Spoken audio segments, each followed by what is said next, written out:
warahmatullahi wabarakatuh. Welcome to my YouTube channel. Perkenalkan, nama saya Ainia Balkis Veladasia, calon guru penggerak angkatan 11 dari SD Negeri Rejosari, Kabupaten Semarang. Kali ini saya didampingi oleh Bapak Fasilitator saya, Bapak Andi Prasetyo, dan pengajar praktik saya, Ibu Ike Yulistia Wisma Wulansari. Pada kesempatan ini, saya akan memaparkan demonstrasi kontekstual modul 1.3 visi guru penggerak, membuat rancangan tindakan perubahan berdasarkan tahapan Bagja.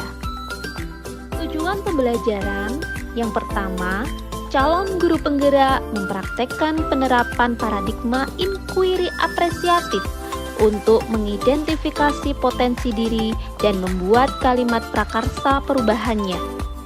Yang kedua, calon guru penggerak menyusun bagja menurut kalimat prakarsa perubahan diri yang telah dibuat dan kemudian menjalankannya. Apa inquiry apresiatif itu? Inquiry apresiatif adalah cara spesial untuk membuat perubahan yang baik. Ini adalah cara kita bekerja sama untuk membuat segala sesuatu menjadi lebih baik. Pendekatan ini berfokus pada hal-hal yang baik dengan kekuatan yang dimiliki oleh sekolah dan semua orang di dalamnya. Tahapan inquiry apresiatif bagja terdiri dari B. Buat pertanyaan, A. Ambil pelajaran, G. Gali mimpi, C. Jabarkan rencana, dan A. Atur eksekusi. Visi saya sebagai guru penggerak yaitu mewujudkan murid yang beriman dan bertakwa, berkarakter, berbudaya, dan unggul dalam prestasi sesuai dengan profil pelajar Pancasila dalam ekosistem pembelajaran berpihak pada murid. Prakarsa perubahan yang saya buat adalah mengembangkan pembelajaran yang dapat meningkatkan potensi peserta didik. Prakarsa perubahan yang saya ambil mengembangkan pembelajaran yang dapat meningkatkan potensi peserta didik. Pertama, buat pertanyaan utama. Apa yang harus saya lakukan untuk mengembangkan pembelajaran yang dapat meningkatkan potensi peserta didik? Yang pertama, libatkan orang tua dalam proses pendidikan peserta didik untuk memastikan dukungan dan pemahaman yang konsisten antara lingkungan sekolah dan rumah. Yang kedua, gunakan berbagai sumber dan jenis materi pembelajaran seperti teks, video, simulasi, dan lain-lain untuk mengakomodasi gaya belajar yang berbeda dan mempertahankan minat siswa. Dan sediakan ruang untuk berkolaborasi antara peserta didik. Yang kedua, ambil pelajaran. Pertanyaan pertama, aktivitas apa yang dapat mengembangkan pembelajaran yang dapat meningkatkan potensi peserta didik? Tindakannya pada saat diskusi, di mana mereka saling bertukar ide dan pemikiran. Contoh lainnya, saat kegiatan refleksi, peserta didik merefleksikan pembelajaran mereka secara teratur dan dapat membantu mereka memahami konsep-konsep yang dipelajari lebih dalam.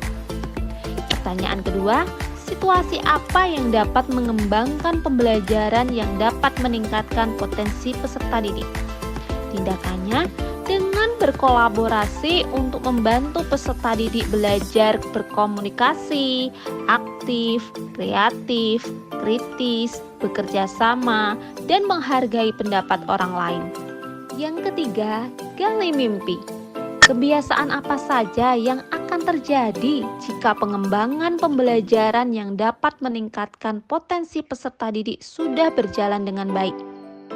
Tindakannya, pertama, peserta didik akan lebih aktif dalam pembelajaran, baik dalam diskusi atau pembelajaran yang lain. Peserta didik lebih sering kerjasama dalam kelompok untuk memecahkan masalah. Yang kedua, meningkatkan kemampuan mereka dalam kolaborasi. Dan yang ketiga, kebiasaan untuk mengevaluasi kemajuan mereka sendiri dan dapat berkembang. Contohnya meningkatkan prestasi belajar peserta didik yang unggul. Tahapan yang keempat, jabarkan rencana. Langkah apa yang saya dapat lakukan untuk mengembangkan pembelajaran yang dapat meningkatkan potensi peserta didik? Tindakannya mendorong kolaborasi. Yang kedua, mengenal siswa secara individu dengan cara pelajari minat, bakat, kebutuhan, dan gaya belajar masing-masing. Yang ketiga, memberikan umpan balik yang membangun. Dan yang terakhir, ajarkan siswa untuk merefleksikan proses belajar mereka. Dan tahapan yang terakhir yaitu atur eksekusi. Siapa yang akan mengarahkan dan membantu agar kita dapat mengembangkan pembelajaran yang dapat meningkatkan potensi peserta didik? Yang pertama, kepala sekolah, karena mereka bisa menjadi pemangku kebijakan yang mendukung strategi pembelajaran yang inovatif.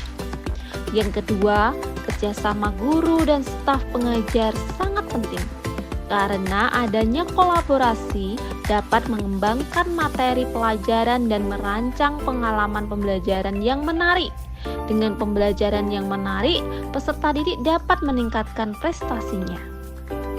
Semoga dapat membawa perubahan ke arah yang lebih baik dengan berpihak kepada murid. Terima kasih. Wassalamualaikum warahmatullahi wabarakatuh. Salam guru penggerak, tergerak, bergerak, menggerakkan.